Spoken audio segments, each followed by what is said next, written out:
Pakistan cricket team इस वक्त Australia के दौरे पर मौजूद है, जहां पाकिस्तान ने 4 रोज़ा प्रैक्टिस मैच खेला जिसमें कोई भी टीम फतह या नाकाम ना हो सकी और वो जो मैच था वो ड्रॉ हो गया। लेकिन अब पाकिस्तान की जो मेन इम्तिहान है दौरा है ऑस्ट्रेलिया पर, ऑस्ट्रेलिया की मेन टीम से टकराने का, उसमें सिर्फ 2 दिन बाकी रह गए हैं।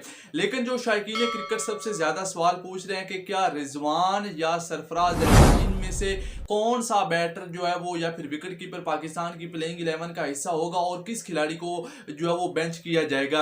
अब इस हवाले से तो आपको बताने से पहले आपको समझाना होगा कि अगर ये दोनों पाकिस्तान की टीम में खेलते हैं तो पाकिस्तान को एक बॉलर की कुर्बानी देनी होगी, जिस तरह मोहम्मद हफीज ने कहा। मोहम्मद हफीज ने वहां पर प्रेस कॉन्फ्रेंस की, वहां पर मीडिया के सवालात का सामना किया और उनसे पूछा गया बताएं कि आप इनमें से कौन सा खिलाड़ी जो है वो रखेंगे। सबसे पहले तो उन्होंने ऑस्ट्रेलियन क्रिकेट बोर्ड से शिकायत की कि हम इतनी दूर से यहाँ पर सीरीज खेलने के लिए आए हैं और हमने जिस तरह की प्रिपरेशन माइंड बनाया हुआ था कि वहां पर जो विकेट है वो तेज मिलेगी और ज्यादा रन्स होंगे, लेकिन उसी के बदले में हमें इंतहाई स्लो विकेट दी गई, जो कि पाकिस्तान और प्राइम मिनिस्टर 11 के दरमियान थी कि 3 रोज तक 2 टीमें जो है वो बैटिंग करती रही हैं और ना पाकिस्तान जल्दी आउट हुआ ना दूसरी टीम जल्दी आउट हुई, यानी कि ना ही इतने तेज रन्स बने। अगर रनों में आप देखो तो 3 रन पर ओवर के हिसाब से भी नहीं बने। तो इस पर उन्होंने काफी मायूसी का इजहार किया। उन्होंने कहा कि हम यहाँ पर ऑस्ट्रेलिया को हराने के लिए आए हैं, जिसके लिए अगर उन्होंने यहाँ पर एक प्रैक्टिस मैच खेला है तो उसके लिए विकेट तेज होना चाहिए था, ना कि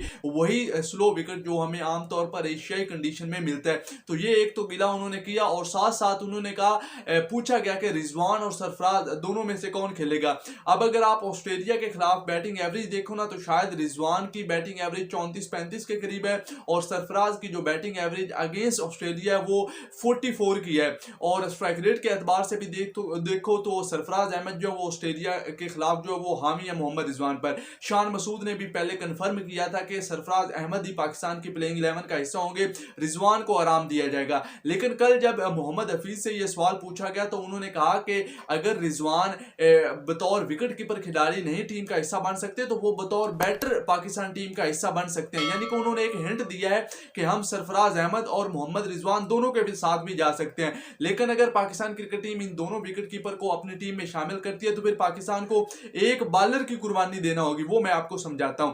अब देखें कि ओपनिंग बल्लेबाज जो पाकिस्तान के ऑस्ट्रेलिया के खिलाफ होंगे, जो इस प्रैक्टिस जो आगे मैच आगाज होने वाला है सीरीज का 14 दिसंबर से, इमाम उल हक और अब्दुल्ला शफीक ओपनिंग करेंगे, इसमें कोई दो राय नहीं है। और साइम अयूब अभी इंतजार करेंगे। अगर खुदा न खास्ता इन दोनों में से कोई एक आध नाकाम हुआ तो फिर उनको मे भी चांस मिल सकता है इस दौरे पर, जिस तरह हमने इससे पहले 2016 में देखा कि सरफराज मिसबाह हक की क़यादत में शर्जील को भी मौका एक टेस्ट मैच में मिला था। देखें अगर यहाँ पर ओपनिंग करते हैं इमाम और अब्दुल्ला, नंबर 3 पर शान खुद बैटिंग करने के लिए आते, 4 पर रिजवान आएंगे, बाबर आजम आएंगे, नंबर 5 पर सऊद शकील आएंगे। अब 5 तक तो पाकिस्तान की ये बैटिंग लाइनअप होगी। अगर आप नंबर 6 पर रिजवान को बतौर बल्लेबाज खिलाते हो तो फिर नंबर 7 पर आप सरफराज अहमद को खिलाओगे, 7 तक आपकी बल्लेबाजी होगी। आप ये भी नहीं कर सकते कि सऊद शकील को आप बाहर बिठा दो या फिर बाबर आजम को आप बाहर बिठा दो, तो उनमें से कोई एक की जगह जो वो रिजवान को एडजस्ट कर लो।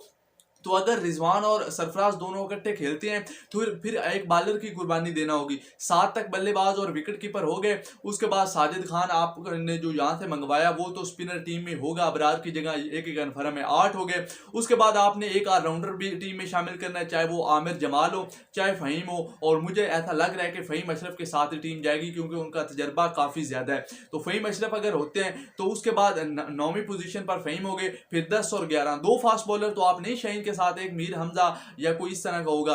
तो इसका मतलब है कि मोहम्मद हफीज ने जो बात की है वो जस्टिफाई नहीं होती, क्योंकि अगर पाकिस्तान रिजवान को खिलाएगा तो फिर पाकिस्तान को अपना एक बॉलर कम करना पड़ेगा। अगर यही पाकिस्तान रिजवान को नहीं खिलाता, सरफराज तक जाता है, 6 तक बल्लेबाजी, 7वें पर आपके ऑलराउंडर फ़हीम अशरफ आ जाएंगे, 8वें पर साजिद खान आ जाएंगे और 3 फास्ट बॉलर के ऑप्शन आपके पास मौजूद होंगे।